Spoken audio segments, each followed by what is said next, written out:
Hola, muy buenas, ¿cómo están? Hoy les hablaré acerca sobre la etapa constitucionalista de la revolución. Bueno, lo primero es el régimen preconstitucional. Desde la caída de Madero hasta que el general Obregón tomó posesión del poder, toda la república se mantuvo en estado de continuas convulsiones y de guerra fratricida.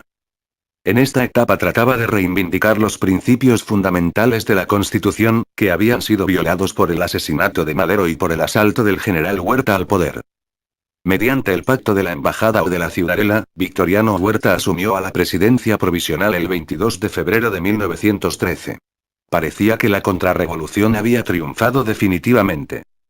Pero don Venustiano Carranza pidió a la legislatura del Estado que expidiera un decreto desconociendo a Victoriano Huerta como presidente de la República. Mediante el Plan de Guadalupe se proclamaron varios personajes para restituir la legalidad.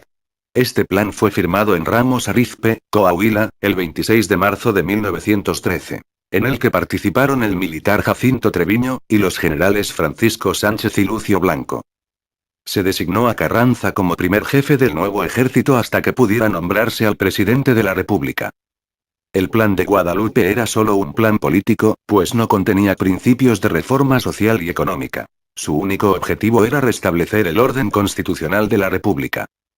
La campaña militar contra el huertismo tuvo un carácter eminentemente popular, con ejércitos integrados principalmente por campesinos y más tarde por obreros. El gobierno de Estados Unidos no reconoció a Huerta, por lo cual este buscó el apoyo del imperialismo inglés. Nuevamente se convertía México en campo de lucha de los intereses capitalistas de Estados Unidos e Inglaterra. Entonces el gobierno americano decidió actuar contra Huerta. Y envió unos acorazados hacia aguas mexicanas con pretexto de dar protección a sus nacionales, exigiendo una indemnización por los daños causados. Por lo que Huerta se negó a hacer. Ante esto, Carranza adoptó una actitud enérgica y patriótica, rechazando la intervención de Estados Unidos, y considerando los hechos ocurridos en Veracruz como atentatorios a la dignidad e independencia de México, exhortaba al gobierno de Estados Unidos a suspender los actos de hostilidad ya iniciados, y a ordenar sus fuerzas la desocupación de Veracruz.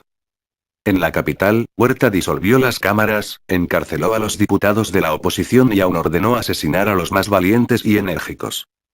Pero al comprender Huerta que no podía contener el avance del constitucionalismo, reunió a la Cámara que él había formado después de disolver la 26ª legislatura, y ante ella presentó su renuncia el 15 de julio de 1914. Se dirigió a Estados Unidos, donde murió años más tarde. Esto da origen al triunfo contra el ejército usurpador. Cisma revolucionario. Apenas consumado el triunfo del régimen usurpador, se produjo un cisma en el seno de las fuerzas revolucionarias, que se dividieron en tres facciones: carrancistas, zapatistas y villistas. Villa y Zapata no reconocen a Carranza, y este convoca una reunión denominada Gran Reunión de los Jefes Militares con mando de fuerzas y gobernadores de los estados, la cual no acudieron ni villistas ni zapatistas. Esta misma reunión se volvió a convocar, pero esta vez sin Carranza en Aguascalientes. Al general Eulalio Gutiérrez se le eligió como presidente provisional y a Francisco Villa como jefe del ejército convencionista. Por fin Zapata y Villa se reconciliaron y acordaron el Pacto de Xochimilco el 4 de diciembre de 1914, en el reivindicaron su adherencia al Plan de Ayala y su inconformidad a Carranza. Entraron a la Ciudad de México con 60.000 hombres mientras Carranza se trasladaba a Veracruz, donde estableció su gobierno. En el año siguiente Gutiérrez renunció y se nombró como presidente provisional al general Roque González Garza. Después de varias notas diplomáticas y del envío de representaciones ante el gobierno de los Estados Unidos, el constitucionalismo logró al fin que las fuerzas navales americanas evacuaran el puerto de Veracruz. A principio de 1915 Carranza se encontraba refugiado en Veracruz y el general Obregón había vuelto a ocupar la capital al ser abandonada por el gobierno de la Convención. Nuevamente los constitucionalistas y villistas tuvieron fuertes choques en los alrededores de Celaya, hasta que la batalla de Trinidad y la toma de León dieron fin a esta serie de terribles combates, que decidieron el triunfo del constitucionalismo. El 1 de noviembre de 1915 los villistas atacaron la población de Agua Prieta, Sonora. Pero el general Calles, que defendía la plaza, derrotó a Villa. En tales condiciones, y hallándose pacificado casi todo el país, Carranza dispuso que su gobierno se trasladara a Querétaro, donde se fijó la residencia de los poderes federales. Expedición punitiva contra Villa. En 1916, indignado Villa por el reconocimiento que otorgó el presidente Wilson al gobierno de Carranza, trató de crear conflictos internacionales cruzando la frontera y atacando la población americana. Carranza protestó ante el gobierno americano, declarando que el gobierno constitucionalista no podía autorizar el paso del ejército punitivo sin pactarse antes de las condiciones de su penetración en territorio mexicano, dio órdenes a generales mexicanos para detener al ejército expedicionario. Frente a la amenaza de intervención, Carranza movilizó la opinión pública de los países latinoamericanos, y se integró una comisión de representantes de Estados Unidos y México para llegar a un acuerdo que armonizara los intereses de ambos países.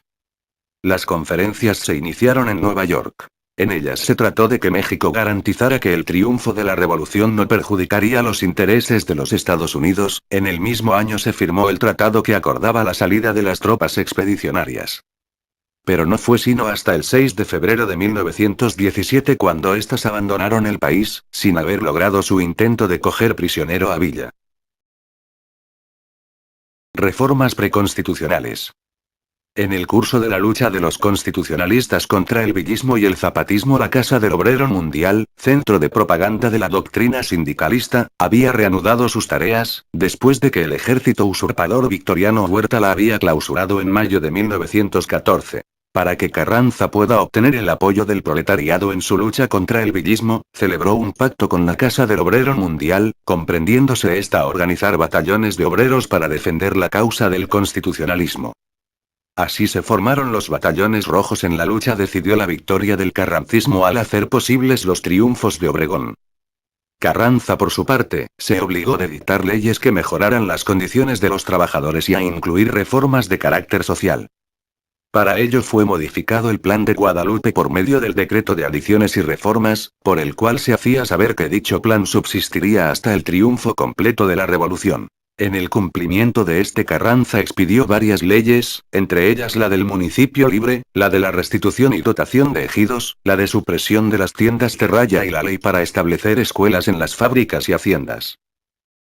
Constitución de 1917. Carranza convocó un Congreso Constituyente, el cual se instaló en Querétaro el 1 de diciembre de 1916, figurando en él muchos políticos y militares que habían actuado durante la lucha armada, formándose desde luego dos grupos con ideas diferentes: el renovador y el radical. El 5 de febrero de 1917 se promulgó la nueva Constitución que, rompiendo con los moldes jurídicos establecidos hasta entonces, incluyó principios avanzados de reforma social y derechos a favor de los campesinos y obreros. Los artículos 3, 27 y 123 son los que caracterizan fundamentalmente a la nueva Constitución Política de 1917. El artículo 3 estableció la educación laica para escuelas, el 27 estableció el antiguo principio español del dominio de la nación sobre su subsuelo, consagró el reparto de la tierra, y perpetuó la nacionalización de los bienes eclesiásticos y prohibió la existencia de colegios eclesiásticos, conventos, obispados, y demás. Y el artículo 123 es la base del derecho social mexicano. Estableció un régimen de protección a la clase trabajadora. De acuerdo con la Constitución de 1917, se hicieron las elecciones para presidente de la República, diputados y senadores, resultando elegido para la primera magistratura don Venustiano Carranza, quien tomó posesión el 1 de mayo de 1917 para el período constitucional que debía terminar el 30 de noviembre de 1920. Gracias por ver mi vídeo. Hasta la próxima XD.